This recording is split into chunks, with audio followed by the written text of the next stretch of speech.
Hey, what's up, guys? Damnation here. A little bit of a sickly damnation, but I'm here anyway. And we're going to be talking about Bounty 25 today. And I'm sure we'll talk about that, the TLC at least, too, the one that's Sons of Poseidon or whatever. But anyway, with me, we got Ross Crow. Good evening, everyone.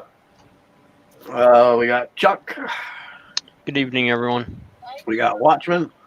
Hi, everyone. Welcome. And we got Stormcatcher. Hello, everyone.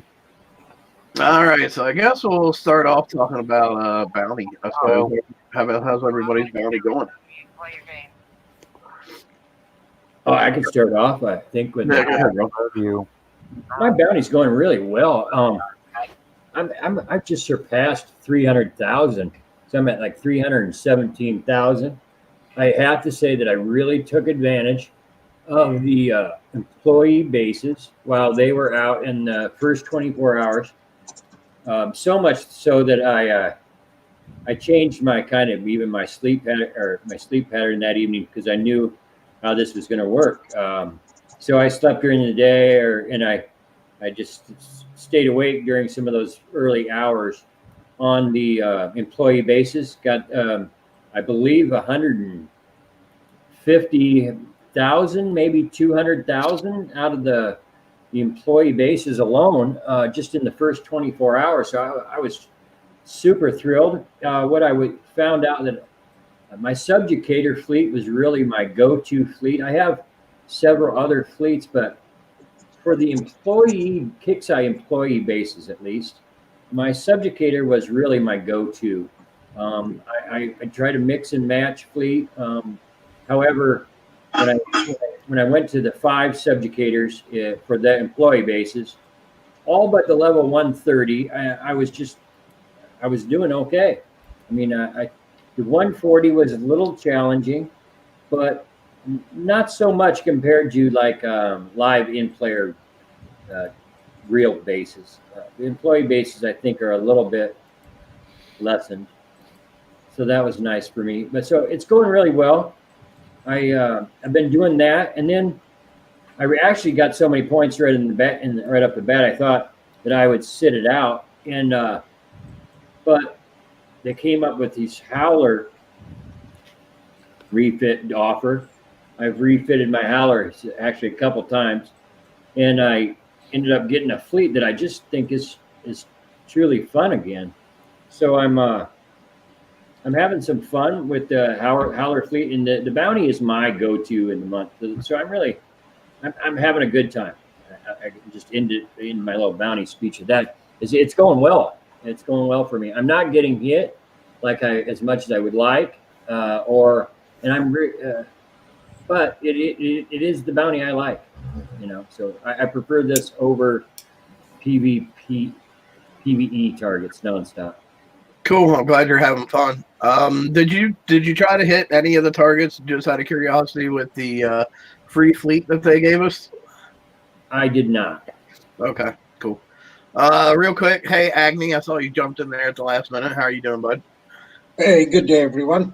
Good to be here. Nice to have you. So how's your bounty going, Agni? Yeah, not bad. I think primarily if you go by leaderboards from Worlds, I think most of the people got their points through the employee bases and then took the foot off the pedal. So if you look at the 100th slot in every world, that would more or less give you an indication as to how the majority or a part of the active player base is doing given the points.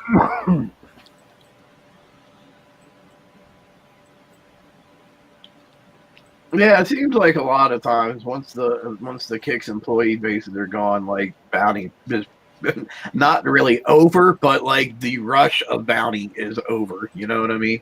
It's like, oh, those bases are gone now. Everybody's just kind of like, I guess I'm done now. Yeah, for me, the extra points are gone. I mean,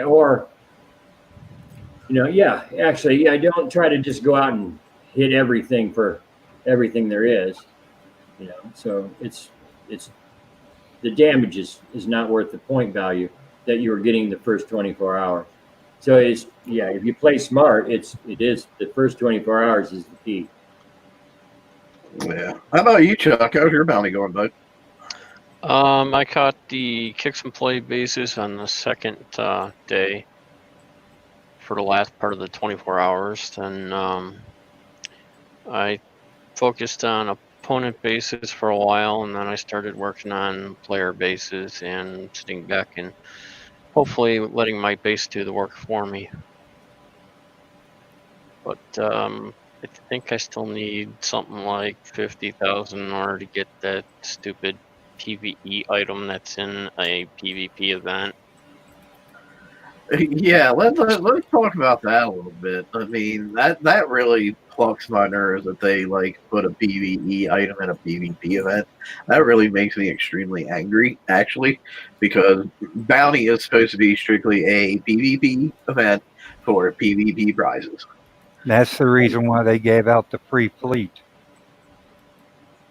Now, the reason they gave out the free fleet is because they want more people playing bounty, because apparently the bounty participation numbers have been slipping, and they're trying to get more people to participate in bounty. And that's why they gave out the free fleet.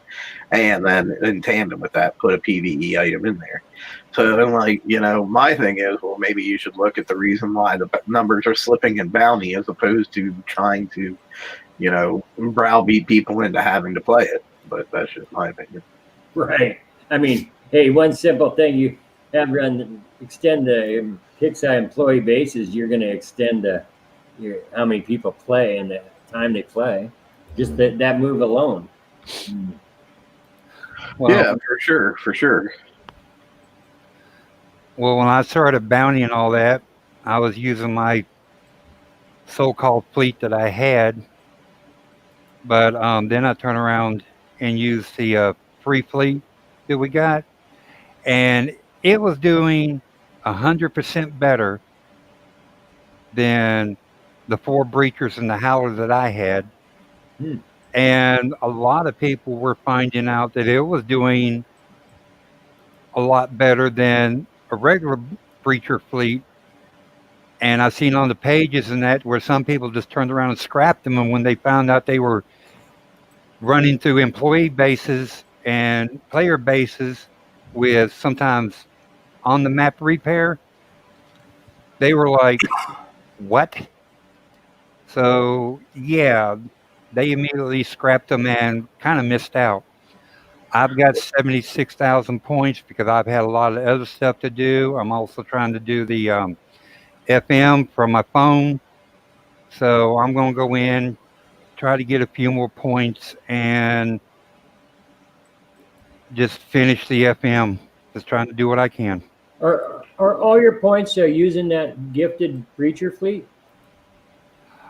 About 60,000 of it's from the gifted breacher fleet, and the other 16 is from my breachers and howler that I have. But most of my points, yes, I'm using that free breacher fleet. I've gone through some bases that had heavies and everything in it. By the time that I got through it, I may had about an hour's worth of damage. And they were cutting through employee bases pretty darn good. Now, see, that's way different, because I did actually take my free breacher fleet that I got, and I went and hit a kick-side opponent, kick-side base, and it was doing good up until it got to the guard fleet, and then the guard fleet just shredded the fucking thing. And I was going to say that I didn't have any personal use out of, because I saw people mention from my alliance that they tried it and it just melted. So I didn't have any desire to do that myself. Well, actually, in the 97, you can go around and wait till you clear all the heavies out. And if by chance the carnages come after you, you get them behind you. And you slow down, let them get in firing range, take a couple of shots, and then take off again. Stop, let them get into firing range, hit them again, and take off. Just constantly doing that, it takes care of the carnages with hardly no problem at all. No, I'm not. I'm glad to hear actually that you're saying that you've had some success with that fleet, because that's contrary to what I've heard others say. So that's good news for you, and I'm glad to hear that you can get, at least your 60K out of that fleet, because that's what I think that's what their intentions were. 24 hours after the fleet was handed out, they had a TLO for upgrading to instant U2 dreads. Yeah. Well, And Yeah, well, like because I brought that up right away in Discord. Like when the fleet came out, and I looked and I'm like, oh my god, how did marketing not put that TLO out as soon as that fleet came out? I'm like, that's a no-brainer from a marketing standpoint. It's like, okay, here's your free fleet, and here is your $29.99 upgrade, all for for all. That's like no thinking whatsoever needs to go into having that TLO come out at the same time as the fleet, and they like really dropped the ball in my opinion by waiting that long. It was was it Thursday afternoon? I had 41 TLOs. I was like, are we selling the entire company? Yeah, really? I had 41 at one stage. Yeah, I've never had that. I've never even had getting close. That's pretty sweet. 40. I've had 30 something of them. It was a lot of interceptor stuff because Shipwrecks was coming out that afternoon. Yeah. For its day of event. my bounty. Yeah. How you doing, Watchman? Yeah, it's going to sound a little like I'm reading off your script, Cross. I did the obviously the Kickstarter employee basis, as many as I could get in the first 24 hours. I put a long shift in. Got about 150k. I did try, as you say, a few variations of the fleet, but I did find that the 5 subjugators seemed to work the best for me anyway. And I stuck with that. So I got 150k, and sort of they scaled it down, because that was really all I needed. I know they've got all these upgrade tokens or kits for the breaches, another 150k's worth. But do I need to upgrade the breacher fleets? That's how I think about it. So if I get them, I might still get them. I don't know, but I'm not pushing hard for them at the moment. I'm just grinding away at my FM. It wasn't that difficult, with the Kickstarter employee basis. If you had the right fleets, and it's good to know that people have been doing well with the free fleet. I didn't even take my breaches out, to be honest with you. I said the subjugators worked fine for me, and I was happy. I was just working with them. Right. That's going for me too. And I tried different combinations of fleets and everything, but for the employee basis at least, I haven't done I haven't hit a single. I don't know what they're called. The duplicate replicas. Sorry, yes. I haven't hit any of those, so I'm not sure if that subjugators would carry over to that. But it really works well on the employee basis. See, the disparity that I see I don't know, it could be looked at from different ways. The employee bases are fine. They give you a big boost right at the start for ones who are able to get into it. Then you have the choice of the Rex, which it's an added feature. It does add up if one can hold it. But then the Kixai replica bases, that the points to damage ratio, that's completely disbalanced, because a lot of people who are not able to get the top end fleets with the upgrades or have missed out on the 24 hours of the employee bases, they are absolutely struggling. If you go by your alliance, as I see in mine, some who couldn't get on the first 24 hours right now, and they do not have the best of fleets to break bases. We are having to scout and find them bases. But the replica bases, it's a grind, but they could do well with, putting the points we get from them slightly up, maybe 20% or 30%, Because if you look at the top end ones like level 115 or 110 going up to level 140, the damage is way too much considering the points that you get. It's just not a viable option. And there has been a change in the point system once, but it's very meager. And it's how many people do you see hitting those bases? Can And I? the ones. Sorry, go on. So yeah, I was just going to say about the time zones and things like that. I mean, I'm just going to say now that the bounty starts at 11 o'clock at night for me, so I had to pull an all nighter. I mean, I was up right for all the way through the night, into the next afternoon to get those points. So I did have to pull an all nighter.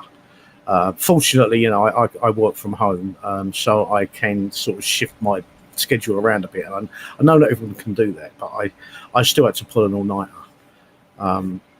to do that. So I've been hitting the 99 and 100 level opponent bases with the free fleet, and I've been walking out of them with on the map repair. Okay, but in general, I'm with Agni on this. In all honesty, those replica bases. I'm not looking at a huge point change, but what the players that I see hitting them for the most part are the players that are in the introduction or in just getting into or not have completed fleets for base hitting. Those replicas give them a chance to retreat many times. There's no 25% dome. There's a lot of different advantages to hitting those replica bases instead of a live person while learning or while you don't have a complete fleet. So I think that the players that are hitting those are the ones that are needing the push. We could at least give them a 20% or 30% like in point increase, like you're saying, as long as it doesn't make it so everyone's hitting those instead of real in-game people. I want it. I'm a PvP fan. I wanted a bounty to be the in-game people. I have gotten about half my points from actual players, so it's pretty equal for me if they can work out the time frame on the employee basis for all. Yeah, the points do need to be bumped up some. I'd like to see them do day one the employee bases like they do it now, and then day two the shipwrecks. Then on day three go back to the Kicks employee bases, and then on day four go back to the shipwrecks. Kind of have it that way. It's staggered a little bit, so people who can't necessarily hit them day one get another chance at least. Yeah, there was a suggestion, or it's been put in many times, because we've been having this format for a while with the replicas, that why do you not try for once that you spawn the replicas on the weekends, run it through Saturday to Sunday, because it gives a lot of the working players who are working through the day, putting in 10-12 hour shifts, they get a chance to have a go at the replicas. Because I know about just at the back of my head, about 4 or 5 people, different alliances, good top end players, coiners, who've completely missed out on the replicas. Yeah, they're making up for it by hitting player bases, but it still could be an option that they look at spawning them, between Saturday through Sunday, 24-hour period. That's fine, but spawn it through the weekend to give players a better chance at gaining access to those Kixeye bases, not just the replicas. Yeah, but the reason then you have the flip side though of then you're and I totally get what you're saying, but then you have the flip side of all the people who have that same work schedule over the weekend. They're getting screwed in that same way. So that's what I'm thinking. If you kind of stagger them and have them have them on the one day and then shipwrecks the one day and then those again the next day, that kind of maybe can help catch more people that way. Yeah, well, the reason they start from the beginning, the reason they start them from the get-go, is because they want everyone to jump in from the beginning. Then everyone's got a maximum of a 4-hour base repair, and they expect to see a lot more PvP action going on. through the entire week. Because if people didn't start till 2 or 3 days later, it might, they could lose many days of potential coining. So that's why they want everyone to start from the get-go, to be honest with you. In fact, just what you said, it could work for Kicksai. It could even work that way, that when bounty starts, people are anxious or waiting to get the points. It's a competitive nature of a gamer that you have an event to hammer it down. If they didn't have the replicas on day one, that's whenever it starts before the weekend, it could actually work in their favor because people will be going hammer and tongs at hitting bases. Then it slows down over the weekend. But as Damnation did say, that with a good reason, that to alternate the spawns, which I really doubt it's going to happen, that they're going to spawn the Kicksai employee bases twice over a bounty. But that is definitely an interesting suggestion, because if you look at the points payout, like 98 base pays between, that's a replica base, pays between 230 to 360. Now, if you set the standard payout, standard price, it's about 10K. Now, hitting 230 to 360 or slightly over that to get 120 or 220K points, it's going to be a long grind. Either some are going to grind it, or a lot will miss it. And the ones who have not had access to the Kicksai employee bases. And when the player that's sitting there grinding gets close to that 5,000 mark to bank, you've got somebody already waiting on them to get there and going to hit them, and they lose half the points. And, well, either they look at it, it's like, what the hell, keep going, or they look at it, okay, I got hit, I'm just going to keep on going. You got players that don't like that, and they end up leaving the game. Yeah, it's a competitive game, and it's said that if your bounty is stolen, too bad. But what people don't understand is exactly what you say. Bit by bit, the player base loses out because there are average coiners or low coiners, people who do coin. This kind of a scenario could just make that person stop playing or slowly move away from the game. So yeah, it's two ways to look at it. I would look at it in way of giving to the player base rather than pointing the finger and saying that it's bounty. You're bound to have bounty stolen. That is what the rules are, but the effect it has on a lot of the player base is very, very negative because people just have a meltdown. Yeah, that's the reason why people getting away from PvP and going to PvE.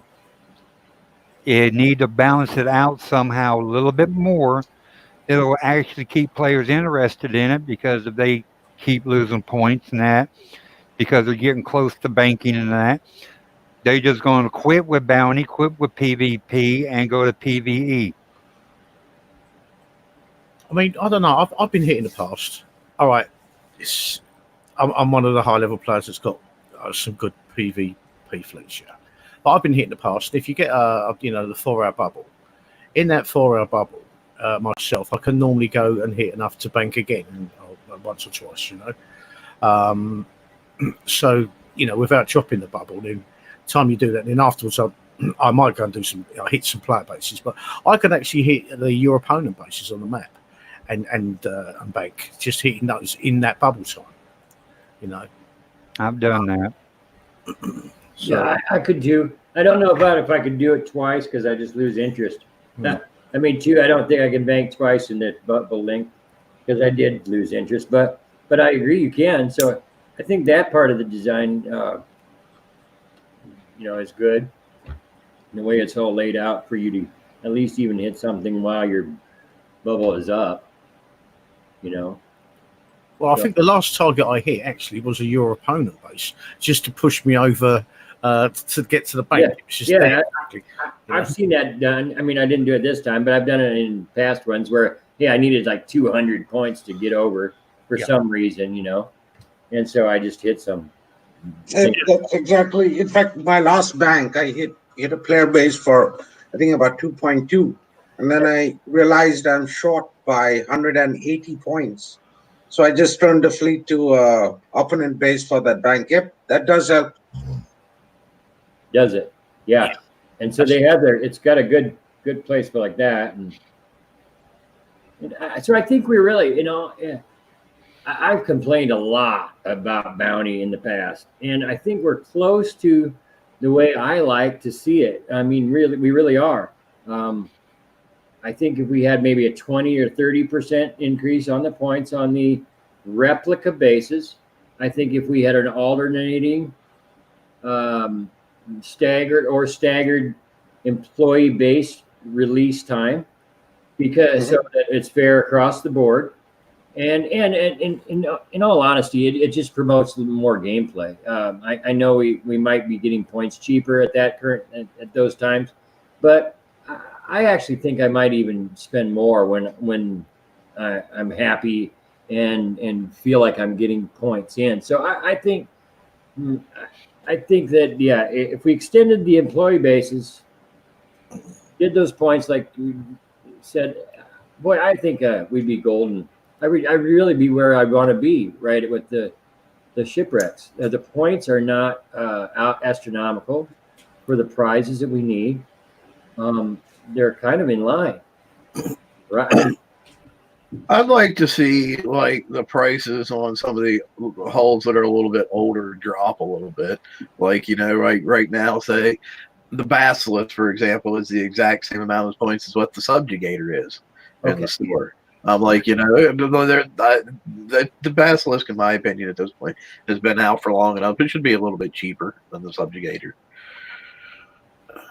It's similar. It's similar. Is the you have?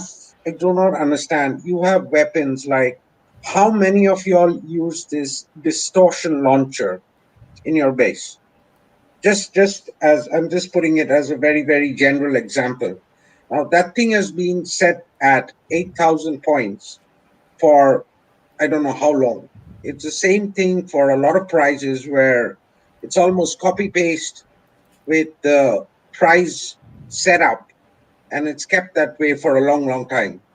Now, I don't know. There are lower level players who could benefit from getting a distortion launcher, and it would benefit them. But the pricing for that, and subsequently for other stuff like you mentioned the Basilisk, it's set at same. It has its purpose, but then if you don't get it to max upgrade, which most people are struggling to, then it's not going to work. Another thing is we still are not able to see the number of kits that we hold. This bug has still not been looked into. You need to go into design or start the build. Before starting, you get to see the kits. Right up, you still can't see how many kits you have. Supposedly that's going to be handled as soon as they get the conversion done. Yeah, I was gonna say maybe that'll magically be fixed in HTML5. But I'd like to see your opponent bases, reevaluated and the scale of them, going up at the higher end. I mean, I'll just click to the 102. I can get between 500 and 1,000 points. I'll click on a 140. I can get between 500 and 1,000 points. And I can tell you now that 140 is going to be a lot harder than the 102 generally. Not always, but I mean it generally is. And so the scale, you think if you're hitting a 140, that should be maybe between 1,500 and 2,000 points, or something like that. It should be up here at that range. It needs another tier. Because from 102 to one, or to what the highest end base there is, it seems to be that's 500 to 1,000, and then it needs another tier in there. I've got a question. How do they evaluate the points on these? Because I've hit a couple of those that says between 500 and 1,000, and I'm always getting the 500. I don't get the 1,000. Yeah, you're greasing the right palms, isn't it? It's random. It's 100% random, and it only goes by your point on the base level. That's how it is. Of all these high-end bases that you hit in the opponent fraction, like it could be a 120, it could be a 112, it could be a 140. The ones which have the the fraction to boost radioactive damage. In a normal, say a level 130 flare base, the Tempest launchers with a radioactive fraction do not do as much damage. I don't know what they have. It's just my observation. I've tested it, not even to kill the base, just park a fleet or move it around to check the damage. And the Tempest damage from the opponent bases with the radioactive fraction, that is just insane. Kick side tuning. What do you want? Yeah, it's been left like that for quite a while. Now, whether they agree to it or not, it's something I've paid very close attention to it. So if there is someone telling me that no, they're just the same, well, that's bullshit. Because I've tried to use different ships with obviously evade to try and see if it can be countered. It can at times, but they do hurt way more than what a top end player base can make it work at. There will be dividing opinions because some people would probably say that I'm wrong, but that's their opinion. Yeah. So is anybody taking advantage? Does anyone do the shipwrecks part of bounty? No. Nope. Yep, a few, Nope. definitely. I've done them mostly with my, not mostly, every time with my gluts. Oh, really? With your glove? Yep. Like ever since they've been out, if I hit Rex, just for fun, I would use the strikes or I just use my gluts. If you kill me, you kill me. Otherwise, most times, if it's a very good driver with a strike frigate fleet, yeah, you're going to win. Or wait for me to make a mistake and kill me. Or if you have U3 Bloodwings and Nemians, yeah, you're still going to die. Well, all right. Yeah, I just am not a shipwrecks participant. I guess I'm not downing them or anything. I'm just not in. It's not where I find my entertainment. So I'm just wondering if anybody else was. And the point. See, if people can be smart, there are some little guys I know in the sector. Now, the moment the wreck spawns, this is for all of y'all. Y'all can do it, like whoever's listening in, and you're struggling with points. As the wreck spawn, hit it with one of the free fleets that's been given. If it dies, just dock your fleet and slow repair. Even if you hold it once, you still get some points. It's better than letting the fleet rot and not trying it at all. If you can get your points by hitting employee bases, player bases, it's just fine. But there is a bunch of people who are struggling with bounty. Well, this is one of the ways. Either you grind on the lower end opponent bases, or then you can take your chances by using the free strikes that were given, Corsairs that were given. Go and hit a wreck. At best, you'll get a 3-coin repair. With labs upgraded, it'll be a 2-coin repair. But even if you hold it once or twice, you still get some points out of it, which would take that same player, 3, 4, or 5 opponent bases to get from. Yeah. No, I agree. That's a good thing. I didn't think about using conquerors and shipwrecks. So.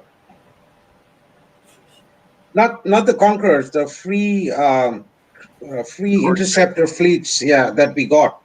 Oh, those are pretty nice. Those are pretty nice, and they can be used like as the wrecks spawn. And if someone can time it well and they're struggling with their points, they can hold it maybe for 1 or 2 segments before someone battles on it. Or you can probably hold it for longer and you still get the drip out of it. I know a lot of people that scrap those free fleets. 200,000 res of each. No, I've got a couple of shipwrecks, and I haven't upgraded any of them. Yeah, well, I think once they introduced upgrades to the interceptors, just so many people lost interest in shipwrecks at that point that I'm not sure if there's any coming back for those people. Yeah, I did. I haven't upgraded mine, and I just thought, yeah, sod it, So yeah, shipwrecks is over for me. The only thing my interceptor fleets are for now is snagging a a fleet if it's trying to hit one of our alliance bases or something like that. That's about all it's ever used for nowadays. You know, or if there's a big battle around a nexus. Yeah, that's about it. That's all they're for me. You know. Well, Kickstarter was we'll put more kits out there and more people can upgrade and everybody can be the same, and that's not the point. The point is you should never put the upgrades there to begin with. Yeah, for me, actually, that was probably the biggest letdown in this game for this year so far. Was the whole interceptor system seemed like it was going to be so cool, and nothing, you know, it was all just down to skill versus skill, and you know the wallet wars didn't really become part of it, and then they added upgrades and just shit all over what had been an awesome thing that everybody was having fun with. That's probably been, in my opinion, one of the biggest letdowns of this year. Mhm. yeah, I would even agree that I don't even mind the coin part. I think it is, but I mean, I know that this is just a term that we use, but it's kind of a coin grab. But I didn't mind so much of a coin grab if we were in the NASCAR type situation where we all were at we all had the same tech, same level, and we were going at it with skill. And the best skill, or the actual skill or luck at the one, not the best wallet, not the biggest wallet.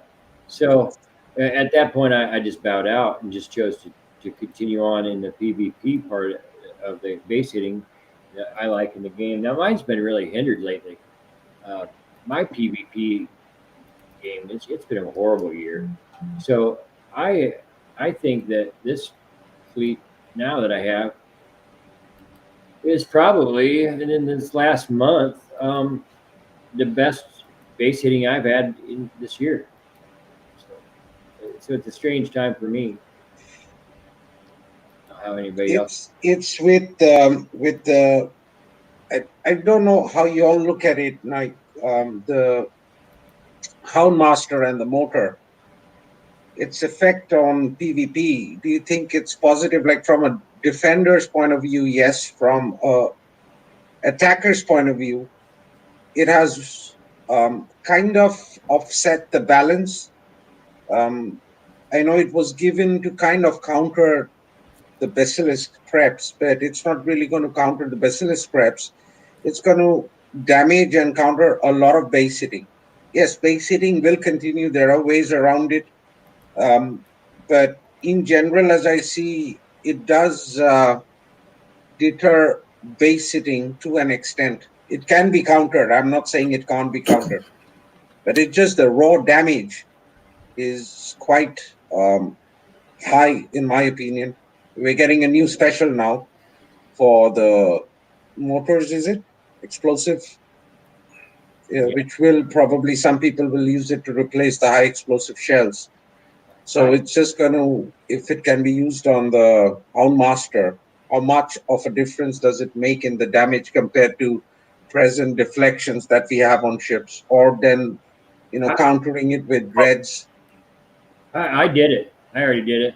And I was going to say, countering deflections and stuff like that doesn't make any difference how much damage it does if it doesn't land a shot. If everything's shot down, and I think most semi-serious base hitters know how to counter it. And I'm picking up some splash.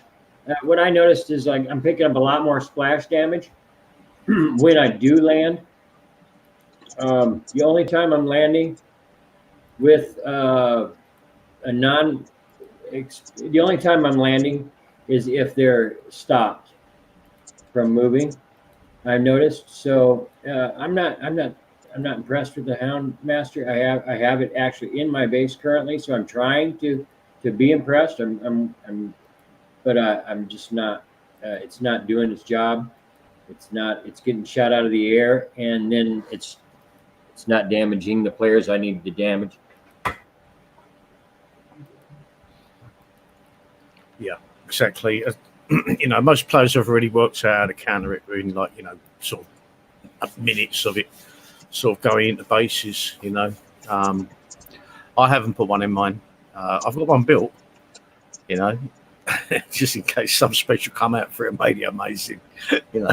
But yeah, at the moment, I don't see the validity of putting it in the base, you know. All right. got one built. Do we want to talk about the Sons of Poseidon TLC some? Have you guys tried it? Are you doing it? What do you think of it? Hard, not hard? It's decent. It's like any of the other assault TLCs that's been out before, because basically it's the same targets that we've hit in earlier TLCs, and we've hit these targets over and over and over again. We already have our ways to get in, clear the target out, and then next to the next one. So it's somewhat easy. The last level, you got to hit it 5 times if you want to get everything. I've been using the Saturn fleet that I built myself, plus I kept the Saturn fleet that was given to us, did a few upgrades so I can go in when I get down to a certain amount of damage, I can throw one in the repair real quick, then use the other one to knock out a couple more levels of that prize pack, and then pull the other one back out, throw it back in, and finish it up. Yeah, I see if there are people who, even before the free fleet was given, had completely upgraded and refitted Saturns. It's easy, you can auto it. With the free fleet given, because I chose the Nemesis, I didn't build Saturns. With the free fleet given, the tokens that we got for upgrades from pillage every month, from raids every month. Yeah, same here. I've been getting them. I did it slow, but I upgraded the rock ring to U3, refitted it with the first refit is the limited Hecate scattergun that we get, just 2 that can be put on the rock ring. Then it's the limited scattergun which you can put on all your Saturns. Now I just have the rock ring at U3. Rest of the Saturns are U1, and that's good enough. I can almost do each of the targets for instant repair. What hurts is the missiles, because the Saturns have a lowered penetrative survival. So I do mix in my Nemesis on certain targets if I need higher missile defense. I've cleared the ships out because the U3 Saturn, the primary thing it helps with is, killing the shrouded ships. But what I keep telling people, if you cannot, plan your upgrades, at least get the rock ring to U3 and refit it. It just makes it way easier in going through these assault TLCs, because they've been repeated so many times. There is absolutely no excuse with someone saying, I do not know how to do the TLC. I think the only reason I haven't done it is because it's boring. Okay, that works.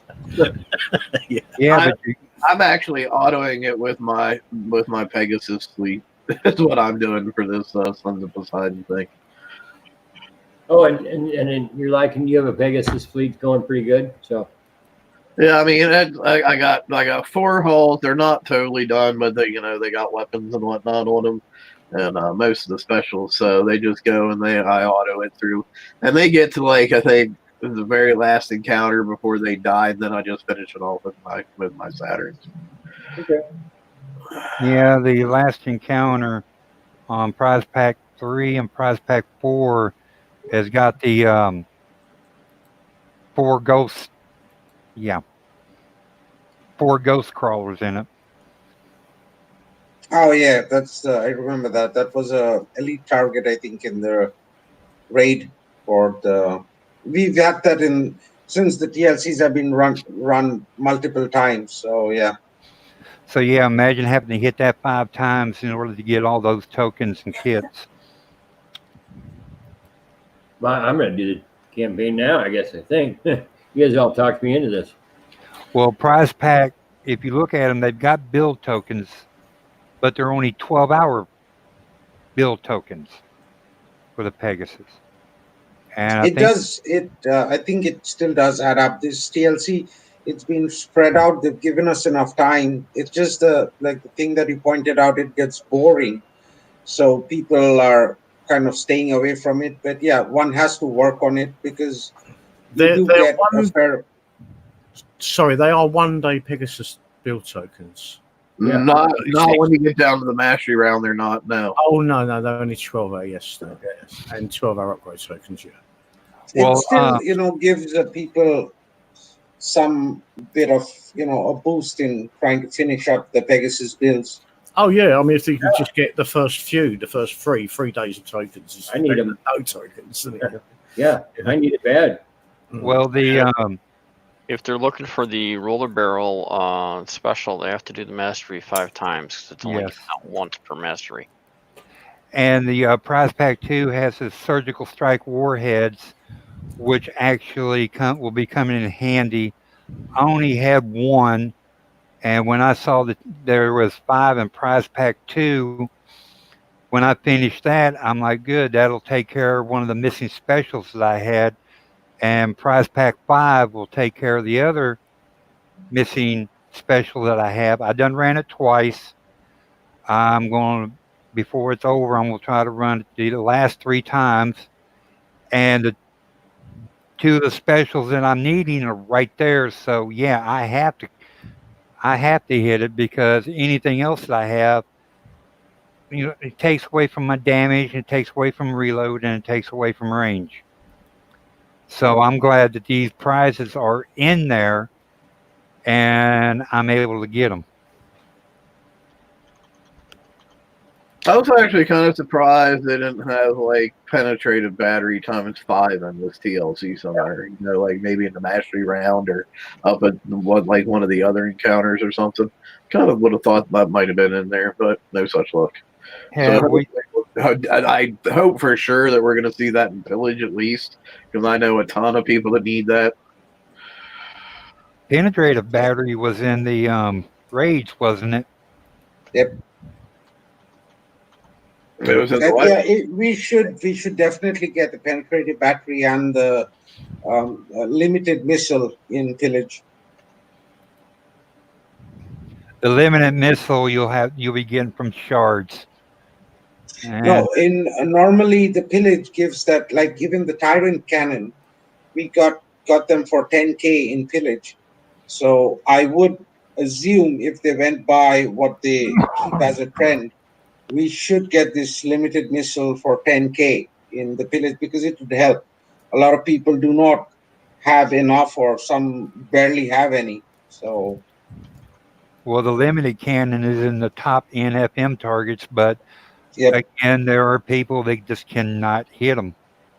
Even if you do, it's a percentage chance, and there is quite there's what four shots that you can get, 4 different types. So it's 1 out of 4 chance that you get a shroud. And yes, as you said, there are still people who have Praetorians built but unable to get through to many of the 1316. If you have the flag and 4 with no armor, you can still hit 131s, maybe 1, maybe 2. But there are still people I know who keep hitting the 120. So if they, as expected, if they change the FM, I don't know where this is going to go. Well, the shards in the FMs on the 121s and below needs to be replaced with something else, because what they have in there now, it's probably going to be for a couple more months, and everybody's been hitting the 120s and 121s and all that, has almost maxed out in all those, and they're just, they just need to be replaced with something else.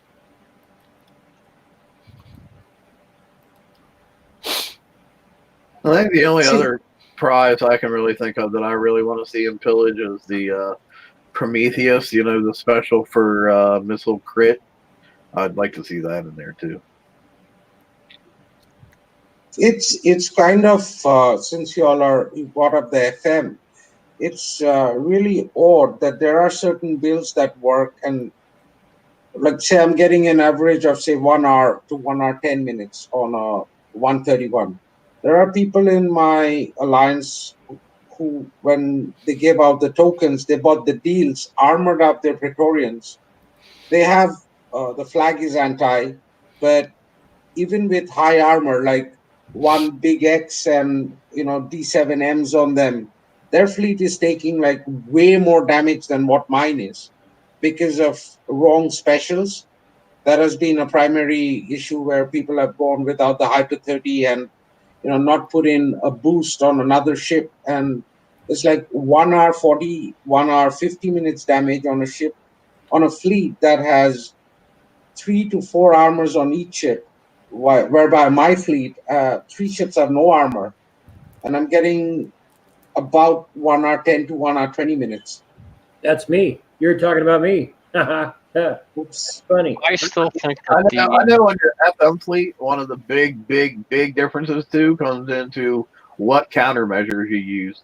Because if you tried to go with Missile Defense System 3 and not with sprints, you're going to take a whole lot more damage from using Missile Defense System 3.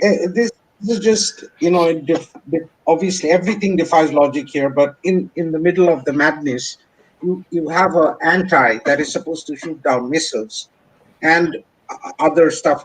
What all does the MDS-3 shoot down? Rockets or just UAVs and missiles? missile UAV. Missile. Yeah, missile and UAV. In the skirmish targets, the MDS-3 struggles to shoot down.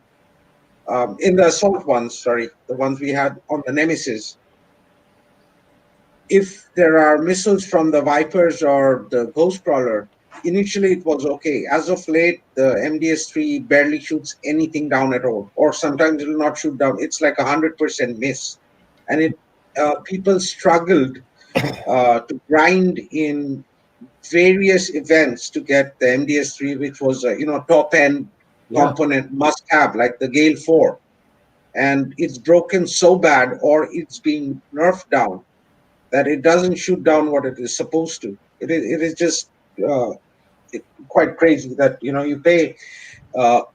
put in a lot of time, money, effort to get in a limited component, and it doesn't work. And in It this seems to be a problem with the projectile speed, isn't it? I think it's that's what's making the sprint so much better. Even though looking at a pair of them on paper, the sprint shouldn't be anywhere near the MDS-3, because that fires 10, and I think the sprint fires 3 or something like that, But it has a much faster projectile speed, and it seems to hit the target, whereas the MDS-3 doesn't. That's been the problem. So they brought out a new. The MDS-3, they brought out a new one that was not as good as something that was 3-4 years old, but it should work better on the new, on the Pegasus, like the Pegasus, Well, the last BXP that came out, people was having problems with countermeasures because they had them jacked up so high that they got so much feedback on that, they had to turn them down. It's a simple, very, very simple example. When we did the siege raids, a lot of people armed their dragoons with the Gale 4, and that is supposed to shoot down. Gales always shot down UAVs. Yeah. This did not work. The description says UAVs, but it didn't shoot down nothing. We had to change back to sprints, and that worked just fine. Now, if this was again the issue with the projectile speed, then it's really odd. You have a weapon that is supposed to shoot UAVs, but just because of lowered projectile speed, it doesn't shoot anything down, even when you're boosting it with the HBR. It's mechanics that's broken, and nothing will get done. We are all running dragoons.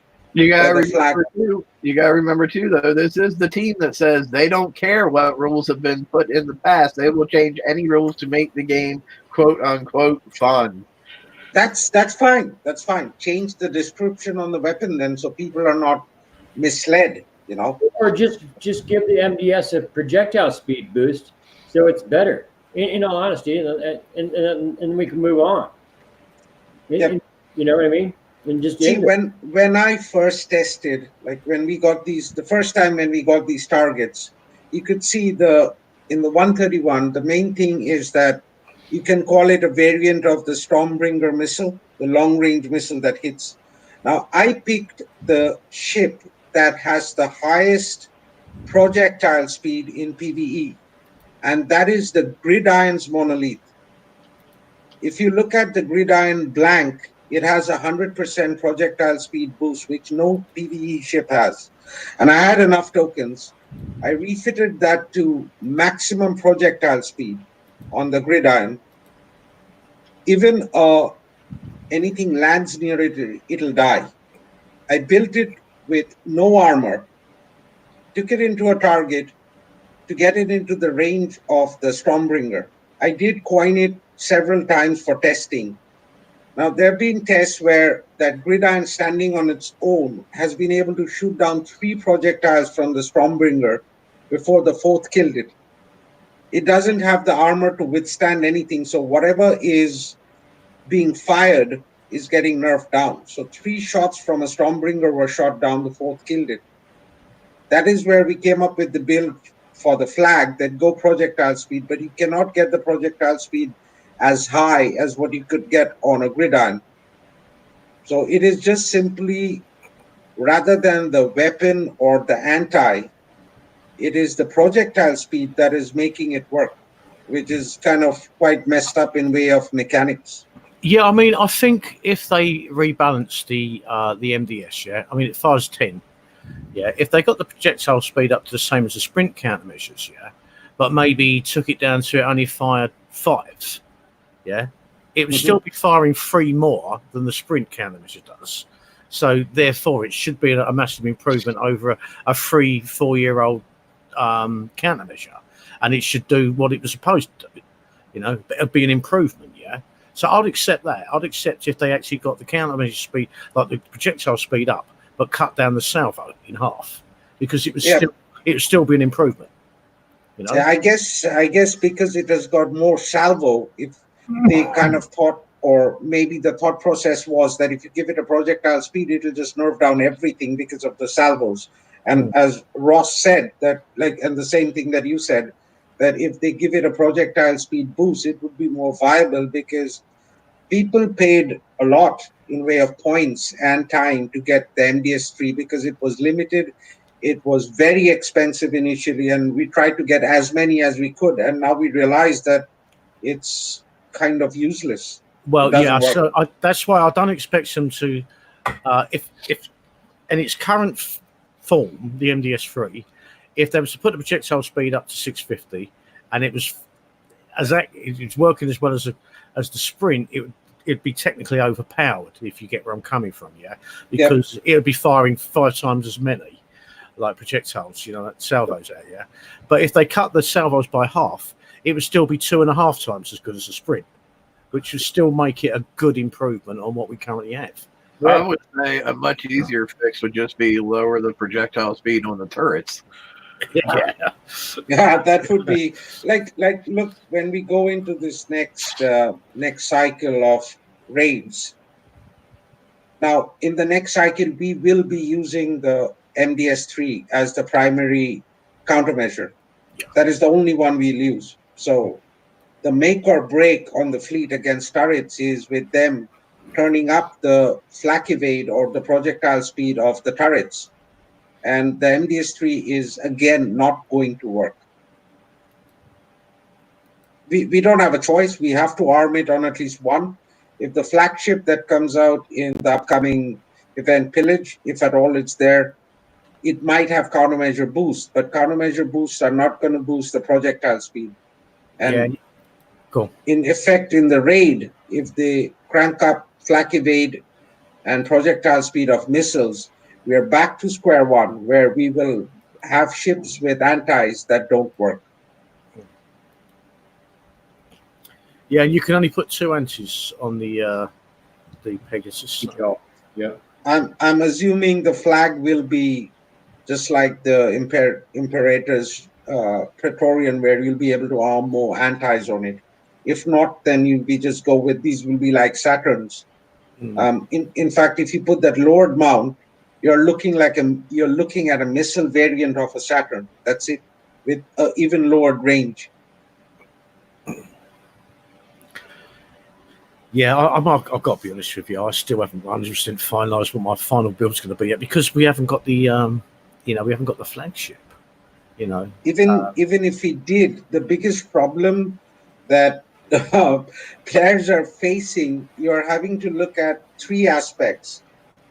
Because of the CICs, you're either losing range or you're losing combat speed, and then you have to mix in and come to an in between range and combat speed. And if you throw in the lowered mount, then you have a third aspect where you lose even more range, and then you have to again balance your combat speed. So either it's going to be built as a blitz fleet, very low range, high damage, high survival, or then you go max range with the Nessus, or then you mix in the Nessus and the other CIC where you're at in between. So 9 out of 10 people I talk with have no clue, and the 10th person is debating what to do with the CICs, or saying, I'm just going with this. I'll refit when raid comes. Yeah, that's where we are. I came up with 3 different builds, variations of a build, but I mean, everything can change, depending on what assets the actual the flagship gives us. What bonuses that provides to the rest of the fleet. I mean, because that could change the entire build. Any one of them. Well, did anybody else notice? I'm sure you did, but nobody's really mentioned it yet. That the CIC actually take 14 hours to put on this time, as opposed to like the 1 second of the last CICs that we had. Yeah. Yeah. Oh yeah. Yeah, that's annoying. Yeah, I know. When I went to build my first one and put my CIC on, and I saw it was 14 hours, I'm like, wow, there's a kick in the dick. Wow, that's 5 subjugators with the legendary crew on. That's from above. I think I'm gonna die. Back to bounty for a minute, and including the next raid. The PVE weapons they've got in there, they put them in there and said, you might want to get them if you want to fly through the A targets and all that. If you kind of remember the last few raids when the new cycle started, the A targets were also brand spanking new. So if you're running bounty, you might want to get these, because if you ain't got the fleets to do the S targets, but you do have the Dragoons built, you might want to get that weapon, get them on there, because we don't know what these new targets are going to be looking like. The weapon really doesn't help, but the special on it gives you 20,000 radioactive deflection, or survival. So yeah, they probably messed with the target. Well, they've been noticing the last couple of raids when the A sets were always brand new. Because they were, if I remember right, they were going to use them for FM targets, or was that just from pillage? That was probably just from pillage. Well, we know we're going to probably have a new target in pillage that will be transferred to the FM when they start taking out FM targets. So when pillage hits, everybody's probably going to have to pay attention to the new targets. So when the 131 is gone, next month, they'll know what they'll be looking for. Yeah, I don't know if we'll see a new target for pillage or not, because I know the last 2 pillages, I was pretty sure that it was the 124 and 126 both times.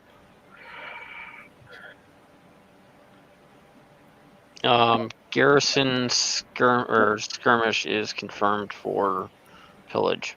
Yeah. So watch out for the targets.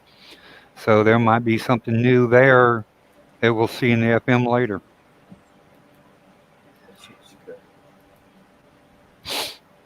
I don't know. I'm just still really bothered by the fact they put a PVE prize in bounty. That still really concerns me. Yeah. Oh, the other TLC, Turrets of Terror, if lower levels cannot get the high stuff in the raids and that for um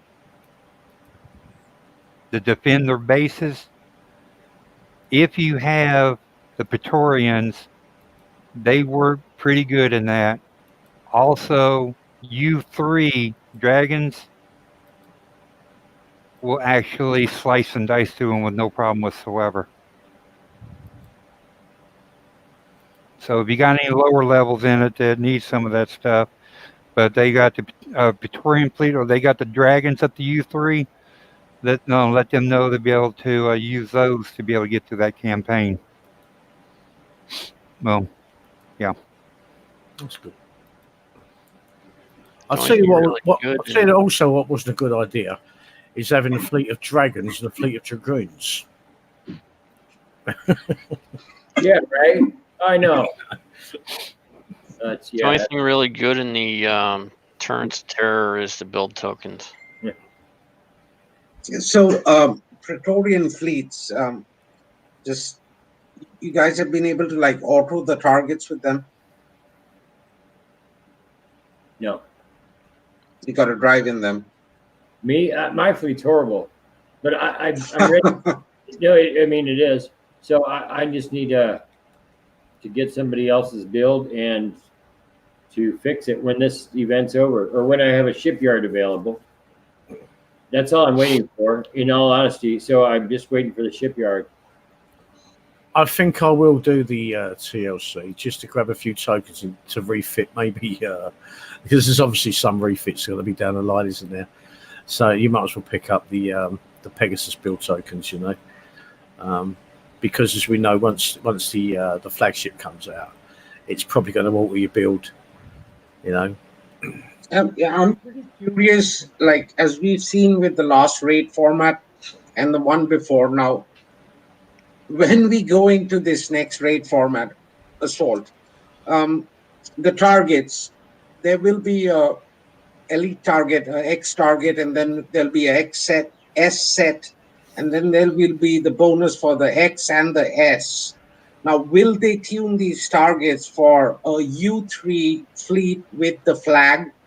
One target set for that, which we will not be able to do anything in. I won't.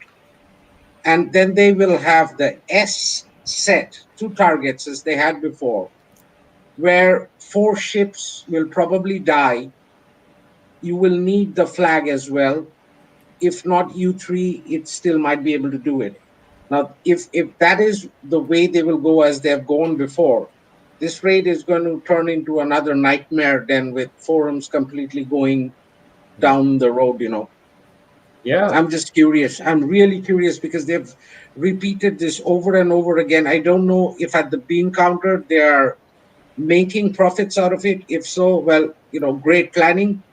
But generally, when I see it from base level as to what happens in game, it is a complete disaster because I die doing preps.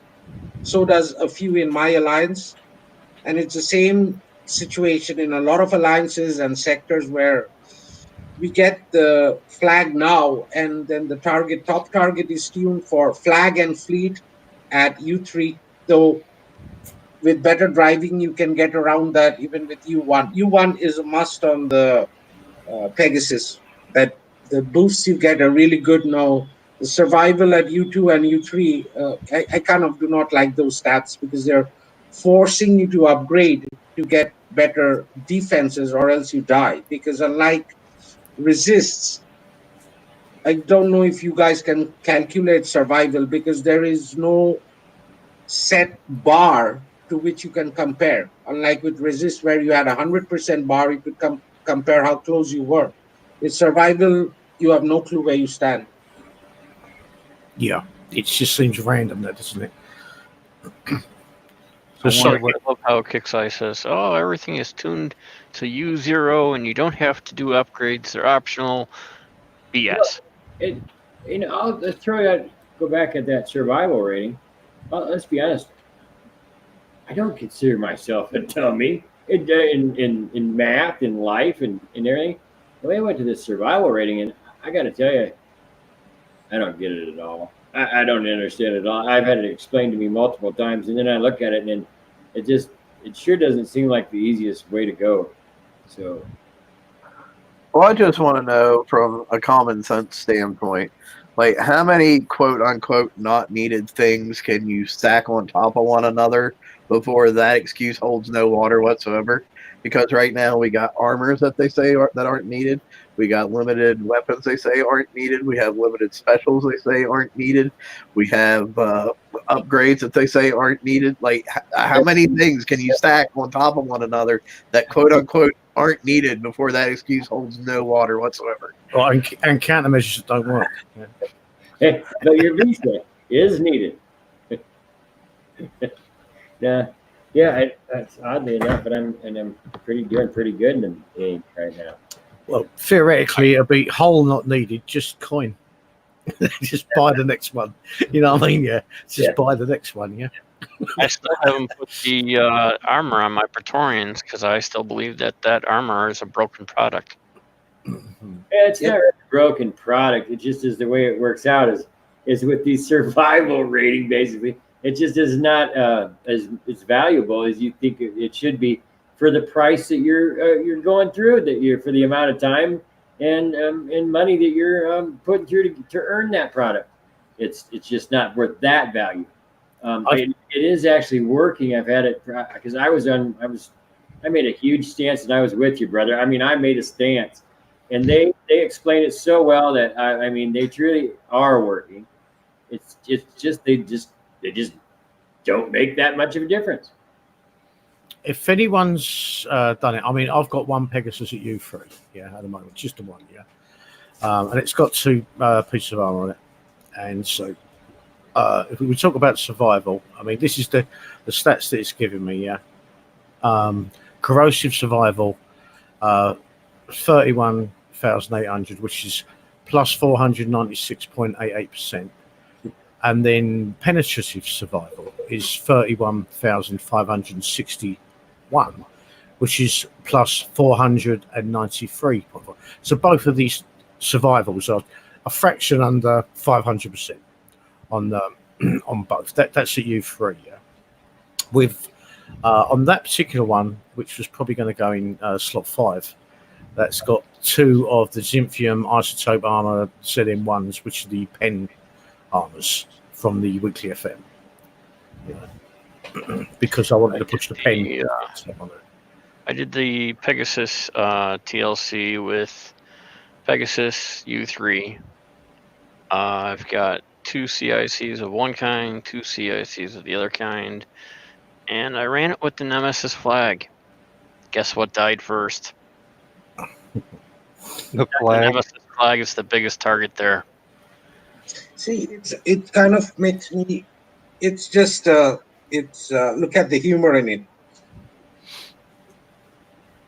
If survival, you said you got your Watchman, you got your survival at over 450, yeah? Yeah, they're both just under 500, just a fraction under. Okay, just for argument's sake, what if survival is capped? We don't know about that. Right. Yeah. So if survival's capped, I just say I'm designing it, or I'm in charge of all of this. I just smoke some weed and I say I'm capping the survival at 300. Let them put it at 500. They're anyways going to get smacked in the target. Yeah, because Well, I tell you what, if survival's capped and they didn't tell us that, boy, that's a fucking dick move. Yeah, you're never going to go. We had something when we had resist. Why we could calculate, because you know 100% is not achievable, or after 90% or 95%, it's not working. Now there was a unknown criteria that worked, and it had to work so the game could run. That is the minimum damage criteria.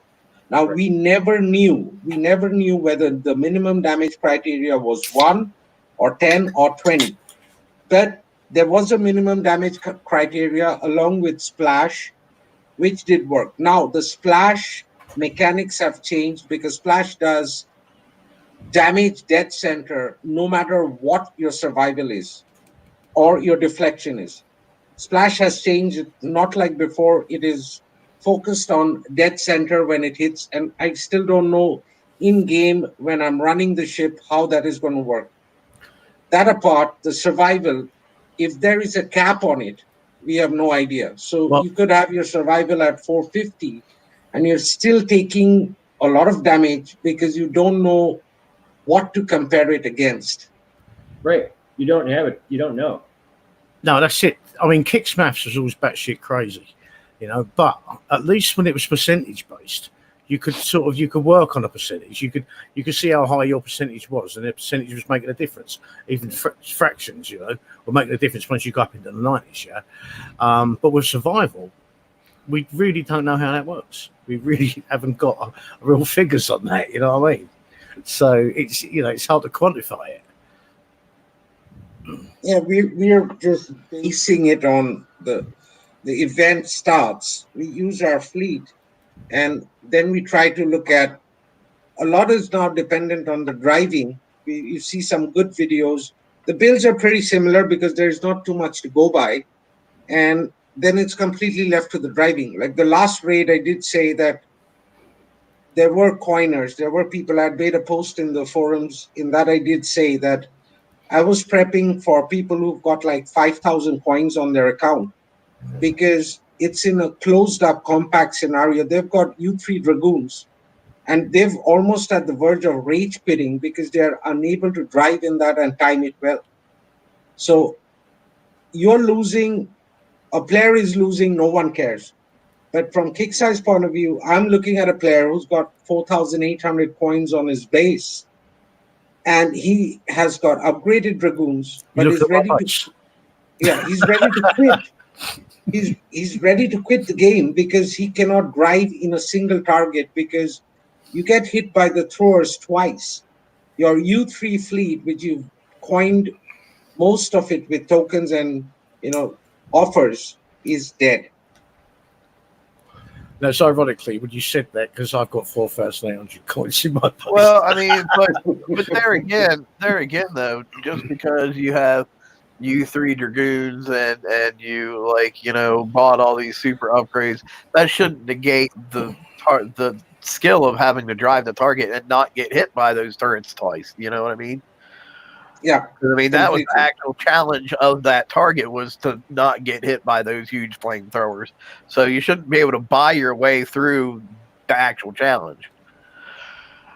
Oh, I completely understand that point. I'm just trying to put across a point that certain targets are made such that you have to have the driving skill. One, which a lot of people miss now, I don't because I didn't do it as much, is the auto option.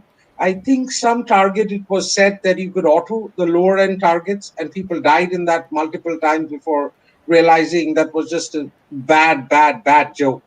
You cannot auto nothing. The company would make more money if they allowed someone to auto for a substantial amount of damage. People would still do it. And they would do it over and over again. Even if there was a target which you could auto and you would lose half your fleet, I wouldn't be okay with it, but there's a bunch of people who would be more than happy because simple reason they do not have the time to spend on the game. And there you are. Ross put his hand up. Ross is a senior player who's seen it all, and he is ready to give up half his fleet, coin it, if they gave the auto option. I think they moved. Well, I will say I've known Ross for a while, and I wouldn't make any life decisions based on what Ross would do. That's all I'm trying to say. Well, I think they moved the goalposts just over a year or so ago. Because there was almost an option where you could in the past, if you had the skill fleet, you could virtually do it for next to nothing to raid, almost free repair, yeah. But it would take your time, it'd take your time, yeah. And the secondary fleet would be a lot of blitz option, and you're going to take damage, but you get it done a lot quicker. Or but then obviously they also offer. Say like the blitz, where you can multiple click. That's the blitz as well, isn't it? Yeah. But I mean, driving it around, like as if you stolen it. Yeah. But I loved the skill fleet. I used to enjoy that because, like was mentioned last week on this game by another player, it was like breaking the target, sussing it out, and taking it apart, and doing it for next to nothing. Yeah, that bit was fun, but that's gone now. I'm not seeing it. I don't think anyone's really building a fleet where they're doing it for a free repair in any of these targets anymore for a long time now. I think those people that are looking for the auto target are those people that are using the app so that they could just do it from work and not have to actually log in and sit there and grind. Yep. There's only one problem using the app. In the last couple of raids and all that, the only thing that's really popping up on them were the 40s. Oh, You don't have the high-end targets popping up where you can hit one while you're at work or whatever, then put it in repair, and then later on check on it, hit it again. And no, it's just mainly the 40s that's been popping up on the app, and that's it. Oh, and as somebody who's never ever once in their life used the app to hit any target in any raid format, the app people are not the only people who are looking for an auto target. I get tired of driving the same freaking target 50 fucking times. Yeah. Can I bring up one other point? Not Sorry, fun to me. one other point, and it was, I forgot about it earlier, and it was when we was talking about the battles, when the 24 hours of Kickstarter employee bases, and I said, I had to put in an all-nighter. But it wasn't just that. The other point I wanted to bring up is that every battle I went into, I mean, 4 out of 5, I couldn't get into the battle. The battle would start, and I had to refresh, reboot. You know what I mean? Yeah, and the amount of time you can't connect to battle, or even had Kickstarter checking your connection, and even that. I had murders trying to get in. Luckily enough, I mean, my fleet was good enough to take out the fleet, but sometimes I'd take a lot more damage than I bloody needed to because, it was halfway through it before I got there.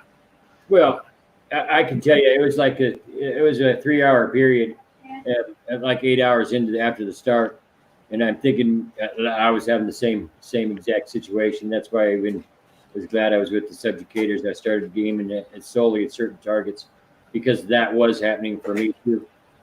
I do remember seeing some complaints coming in on the Kicksite Discord because I was sitting there watching it while I was at my treatment, and they were saying that the golden nexuses weren't popping within the first half hour.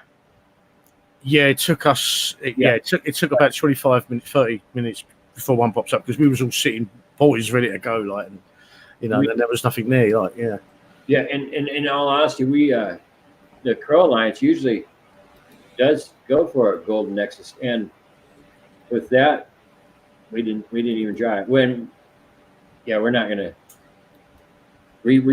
I was watching that, and it didn't go, and nope. So we didn't. It's SGS 7 holds, I think, everyone in the world, and with no battles. So it's rather good. I mean, they're just not where I want to be. we got one. R1. We managed to get one. We held it well. I think if they want to see some more competitiveness with the megas, they ought to lower the cost of repairing a mega. Yeah. Who's got the other? I was just checking who's got the other ones in our world. So R1, we've got one. PNLS have got another one, and let's have a look here. Come on, map, load, and Cass. Okay, Cass have got one. Yeah. Actually, I think they're just really close to ours. It's in the same sector. Same sector. Yeah. All right, guys. I think I'm pulling the plug on this one. We've gotten to the point where we're just kind of rambling about mega golden nexuses in the game at the moment. So, yeah, we're 25 minutes over anyway. So, cool. All right. Well, hey, thanks everybody for coming out and watching. Definitely always appreciate it. Give us a thumbs up. Subscribe if you haven't. If you haven't already subscribed at this point, shame on you. Everybody say goodbye, and I'll take us out of here. Good night. Good night. Yeah, thanks. Good night and good luck, guys. Good show. Good night. Later.